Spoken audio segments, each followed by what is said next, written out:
പുത്തൻ പുതിയ കാർഷിക യന്ത്രങ്ങൾ അതിൻ്റെ ലാളിത്യത്തോടുകൂടി നിങ്ങൾക്ക് മുന്നിൽ അവതരിപ്പിക്കുന്ന യൂട്യൂബ് ചാനൽ കൃഷിശ്രീയുടെ പുതിയ വീഡിയോയിലേക്ക് ഏവർക്കും സ്വാഗതം.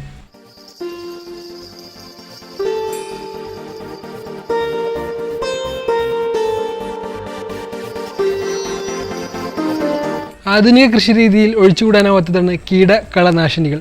മാത്രമല്ല രാസവളങ്ങളും നമ്മൾ ലായനി രൂപത്തിൽ ഉപയോഗിച്ചു വരുന്നു. ഇന്ന് മാർക്കറ്റിൽ പല തോതിലും പല അളവിലും സ്പ്രേ ചെയ്യാൻ കഴിയുന്ന സ്പ്രേയറുകൾ ലഭ്യമാണെങ്കിലും കുറഞ്ഞ സമയത്തിനുള്ളിൽ കൂടുതൽ ഏരിയ കവർ ചെയ്യുക എന്ന ലക്ഷ്യത്തോടു കൂടി നിർമ്മിച്ചിട്ടുള്ളവയാണ് പവർ സ്പ്രേയറുകൾ. ഇന്ന് സാധാരണ ഉപയോഗിക്കുന്ന ഇത്തരം പവർ സ്പ്രേയറുകളെ പറ്റിയാണ് ഇന്നത്തെ എപ്പിസോഡിൽ നാം പരിചയപ്പെടാൻ പോകുന്നത്.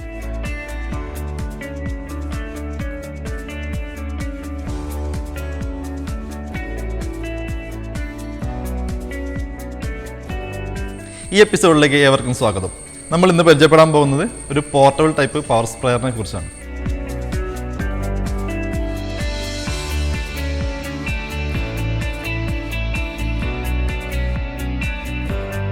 നമുക്ക് സ്പ്രേയർ ഉപയോഗിച്ച് ലായനി രൂപത്തിലുള്ള കീടനാശിനി ആയിക്കോട്ടെ, കളനാശിനി, അതുപോലെ രാസവളങ്ങൾ എന്തും സ്പ്രേ രൂപത്തിൽ ചെടിയുടെ ഉപരിതലത്തിൽ എല്ലായിടത്തും ഒരുപോലെ എത്തിക്കാൻ ഈ സ്പ്രേയർ ഉപയോഗിച്ച് സാധിക്കുന്നു.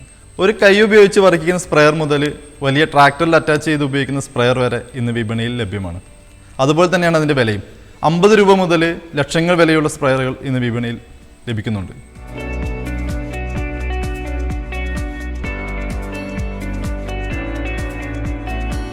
സ്പ്രേയറുകൾ പ്രധാനമായും 2 തരത്തിലാണുള്ളത്.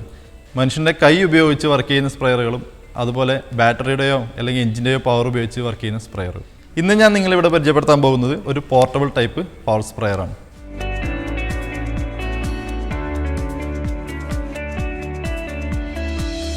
ഇതിൻ്റെ പ്രധാന ഭാഗങ്ങൾ ഏതൊക്കെയാണെന്ന് നോക്കാം. എഞ്ചിനടങ്ങുന്ന ഒരു പമ്പ് സെറ്റ്, ലായനിയെ സ്പ്രേ രൂപത്തിലാക്കുന്ന ലാൻസ്, 50 മീറ്ററോളം നീളമുള്ള ഡെലിവറി പൈപ്പ്, അതുപോലെ ബക്കറ്റിൽ നിന്ന് ലായനിയെ വലിച്ചെടുക്കാൻ ഉപയോഗിക്കുന്ന സക്ഷൻ പൈപ്പ്, പിന്നെ ഒരു ഓവർഫ്ലോ പൈപ്പ്. ഈ മെഷീൻ്റെ പ്രധാന ഭാഗങ്ങൾ എന്ന് പറയുന്നത് എഞ്ചിൻ 2.1 HP 2 സ്ട്രോക്ക് പെട്രോൾ എഞ്ചിനാണ് ഇതിൽ കൊടുത്തിരിക്കുന്നത്. റീകോൾ സ്റ്റാർട്ടിംഗ് സിസ്റ്റമാണ് ഇതിൽ ഉപയോഗിച്ചിരിക്കുന്നത്. പിന്നെ അടുത്ത ഭാഗമാണ് പമ്പ് അസംബ്ലി.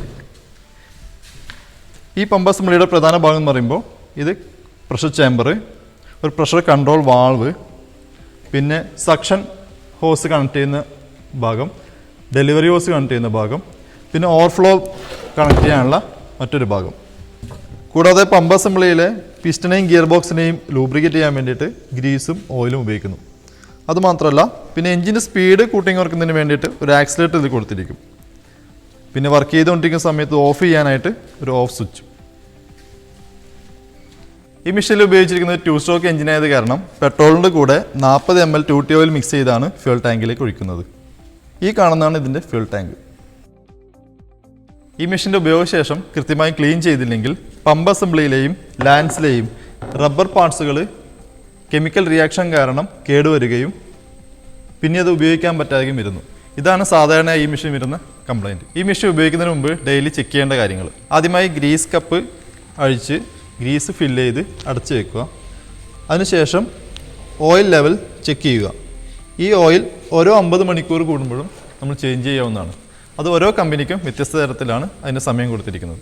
അതുപോലെ ഈ മെഷീൻ ഉപയോഗിക്കുമ്പോൾ ശ്രദ്ധിക്കേണ്ട മറ്റൊരു കാര്യം, എല്ലാ ഓസുകളും അതുപോലെ ലാൻസും ശരിയായി ക്ലീനാണ് എന്ന് ഉറപ്പുവരുത്തണം. അടുത്ത ഈ മെഷീൻ എങ്ങനെ പ്രവർത്തിപ്പിക്കാം എന്ന് നോക്കാം.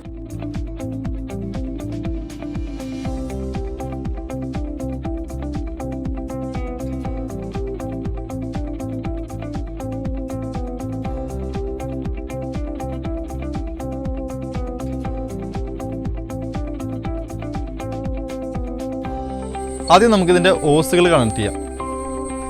ആദ്യം ഡെലിവറി ഓസ് 50 മീറ്ററോളം നീളം വരുന്ന ഡെലിവറി ഓസ് കണക്ട് ചെയ്തു. അതിനുശേഷം സക്ഷൻ ഓസ് അതിനുശേഷം കണക്ട് ചെയ്യാം.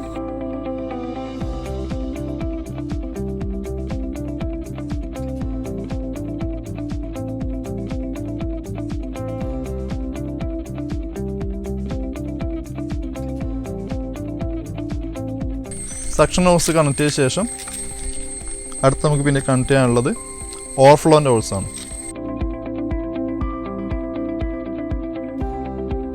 ഇതിൽ കാണുന്ന പോലെ സക്ഷൻ ഹോസും ഓവർഫ്ലോ ഹോസും നമ്മൾ ഉപയോഗിക്കേണ്ട ലൈനിലേക്ക് ഇതുപോലെ മുക്കി വെക്കുക. ഇങ്ങനെ 3 ഹോസുകളും കണക്ട് ചെയ്ത ശേഷം ഡെലിവറി ഹോസിൻ്റെ മറ്റേ അറ്റത്ത് ലാൻസ് കണക്ട് ചെയ്യുക. ഇനി നമുക്ക് ഈ മെഷീൻ സ്റ്റാർട്ട് ചെയ്യാം. ആദ്യം പ്രൈം പമ്പ് പ്രസ് ചെയ്ത് പെട്രോളിനെ ഫ്യൂൽ ടാങ്കിൽ നിന്ന് കാർബറേറ്ററിൽ എത്തിക്കുക. അതിനുശേഷം ചോക്ക് ഓൺ ചെയ്ത് റീകോയിൽ സ്റ്റാർട്ടർ വലിച്ച് സ്റ്റാർട്ട് ചെയ്യും. മെഷീൻ സ്റ്റാർട്ടായ ഉടനെ തന്നെ ചോക്ക് ഓഫ് ചെയ്യുക.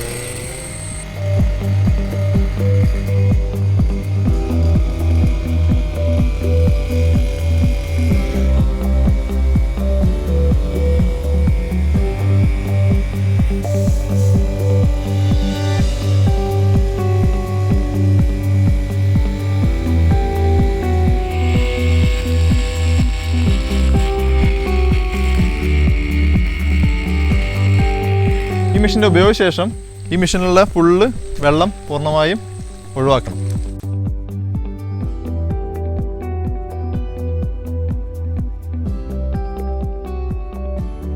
പവർ സ്പ്രെയറിനെ കുറിച്ചുള്ള ഒരു വിശദമായ എപ്പിസോഡ് നമ്മൾ കണ്ടു കഴിഞ്ഞു.